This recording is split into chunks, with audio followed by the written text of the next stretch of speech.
2024 সালের বিভিন্ন পরীক্ষায় এই ধরনের ফ্র্যাকশনের মান নির্ণয় করা বিভিন্ন পরীক্ষায় এসে থাকে। তো এই ধরনের ফ্র্যাকশনের আমরা কিভাবে খুব সহজেই মান নির্ণয় করতে পারি, এই ভিডিওর মাধ্যমে আমরা শিখব। তো চলো দেরি না করে ভিডিও স্টার্ট করা যাক। এই ধরনের ফ্র্যাকশনের মান নির্ণয় করার আগে আমাদের 9 দ্বারা কোনো সংখ্যাকে কিভাবে গুণ করি বা গুণ করার যে পদ্ধতি, সেই পদ্ধতি আমাদেরকে শিখতে হবে।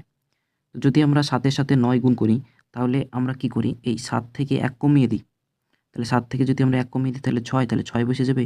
আর যে বিয়োগফলটা এলো, মানে 7 থেকে 1 কমিয়ে যে 6 এলো, এটা থেকে আমরা বিয়োগ করে দিই, মানে 9 থেকে আমরা 6 বিয়োগ করে দিই, তাহলে কত আসবে 3, তাহলে 3 বসে যাবে। দেখো সেই জন্য 7 নাম কত হয়ে যায়, 63 হয়ে যায়। একইভাবে যদি 27 এর সঙ্গে যদি 99 যদি আমরা গুণ করি, তাহলে 27 থেকে আমরা 1 কমিয়ে নেব, তাহলে 27 থেকে যদি 1 কমিয়ে নিই তাহলে হয়ে যাবে 26, এবং যে 99 থেকে এই 26 আমরা বিয়োগ করে দেবো।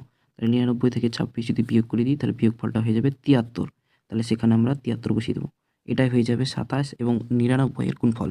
একইভাবে যদি আমরা 729 এর সঙ্গে যদি 999 এর যদি গুণ করি, তাহলে 729 থেকে 1 কমিয়ে দেবো, তাহলে হয়ে যাবে 728, এবং এই 999 থেকে 728 আমরা বিয়োগ করে দেবো।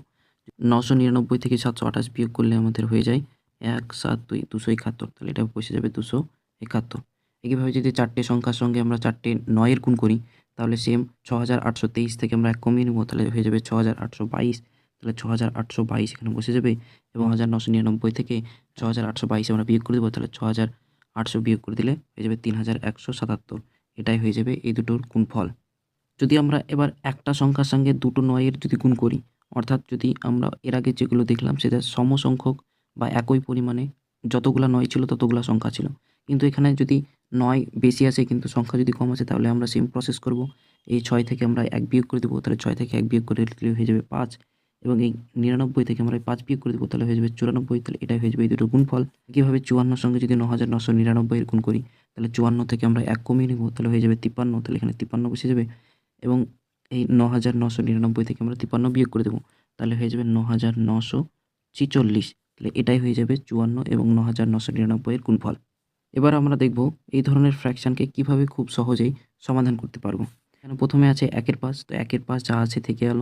আমরা কি করব, এই ফ্র্যাকশনের আমরা ভগ্নাংশ আকারে প্রকাশ করব। করতে গেলে এই মিশ্র ভগ্নাংশকে অপ্রকৃত ভগ্নাংশে প্রকাশ করতে গেলে আমাদেরকে এই নিচ কাটা হর দিয়ে প্রথমটাকে গুণ করতে হয়। তারপরে 999কে 495 দিয়ে গুণ করতে হবে। যদি 999কে 495 দিয়ে গুণ করি, তাহলে 495 থেকে আমরা 1 কমিয়ে নেব, তাহলে হয়ে যাবে 494, এবং 999 থেকে 494 বিয়োগ করে দেবো, তাহলে বিয়োগ করে দিলে হয়ে যাবে 505।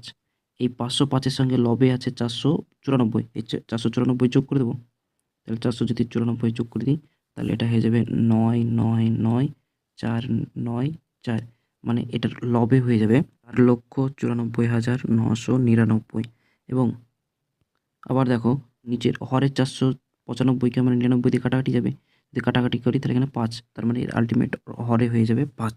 তারপরে যদি এটা আমরা ভগ্নাংশে যোগ করি তাহলে হরে হয়ে যাবে 5, এবং এই দুটোর যোগ হয়ে যাবে, মানে 4,94,999 সঙ্গে 1 যোগ হয়ে যাবে, তাহলে এটা হয়ে যাবে 4,95,000। এই 4,95,000কে যদি আমরা 5 দিয়ে ভাগ করি, তাহলে এটা হয়ে যাবে 5 9 45, 5 9 45 মানে 99,000। তাহলে আলটিমেট আমাদের উত্তর হয়ে যাবে অপশান এ, অর্থাৎ 99,000। পরবর্তী প্রশ্নে আমাদেরকে এটাকে আগে অপ্রকৃত ভগ্নাংশে ট্রান্সফার করতে হবে। তাহলে এখানে 999কে 999 দিয়ে গুণ করতে হবে। 999কে 999 গুণ করলে তাহলে 999 থেকে আমরা 1 কমিয়ে নেব, তাহলে হয়ে যাবে 998, এবং এই 999 থেকে 998 বিয়োগ করে দেবো, তাহলে আসবে 1। তো যেহেতু 3টা সংখ্যা আছে, তাহলে 1 না লিখে আমরা 001 লিখবো, এবং তার সাথে আছে 995। এই 995 আমাদেরকে যোগ করে দিতে হবে, তাহলে যোগ করে দিলে হয়ে যাবে 6,9,9,8,9,9, মানে 9,98,996, এবং এর হরে থাকবে 999। এই হরের 999 আর এখানকার 999 কেটে যাবে, তাহলে আলটিমেট আমাদের উত্তর পড়ে থাকবে এটাই।